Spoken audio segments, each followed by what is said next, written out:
ბავშვობიდან დაინტერესებული ვიყავი კერვით, მინდოდა შემესწავლა ეს პროფესია, შევისწავლე კიდევაც. ეს არის წყალგაუმტარი ტილო, ხომ იცით, ჩვენ შეძენილი გვაქვს ეს ქსოვილები და ასეთი წინსაბრები უნდა დავამზადოთ 20 ცალი. მინდოდა დამესაქმებინა ქალბატონები, რომლებიც ასაკში არიან და არა აქვთ სამსახური და დიასახლისობენ და ამის შესაძლებლობა გაჩნდა ეკონომიკური განვითარების და მხარდაჭერის ცენტრის საშუალებით. დავწერე პროექტი მაიას ეკომეგობრული აქსესუარები, გავხსენი სოციალური საწარმო, დავასაქმე 2 ქალბატონი, რომლებიც მეხმარებიან და თავიანთ იდეებსაც მიზიარებენ და ახალ ეკომეგობრულ პროდუქტებს ვქმნით. ეს ორნამენტი იკარგება. ჩამოვწერთ თავს და აი მწვანეს ვაჭერთ ხელს და დაიწყო.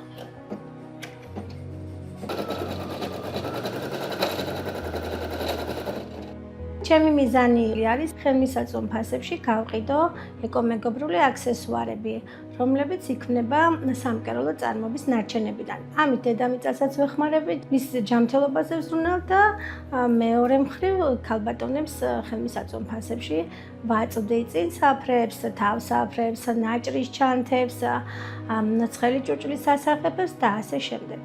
საწარმოს მდგრადობისთვის და იმისათვის, რომ მომავალში გავფართოვდე და უფრო მეტი დიასახლისი ქალბატონები დავასაქმო, გადავწყვიტე და შევქმნი კიდევაც ბავშვების მიმართულებით ხაზი, შევქმნი სადღესასწაულო ტანისამოს, რომელსაც გავაქირავებ ან გავყიდი. ბავშვის ხაზის მიმართულებით ასევე გეგმავ ეროვნული სამოსის შეკერვას. ამას უნდა ახლა გასწორი. პროექტის საშუალებით შევიძინე 2 საკერავი მანქანა, 1 საქარგავი მანქანა და აველოგის მანქანა, რომელიც აუცილებელი არის იმისათვის, რომ საწარმო იფუნქციონირდეს. მინდა აღვნიშნო ეს გარემოება, რომ იგეგმება მეწარმე ქალთა პროდუქციის გამოფენა გაყიდვა. სოციალური ქსელის საშუალებით დავრეგისტრირდი. იმედია მოხვდები კონკურსში გამარჯვებულთა სიაში.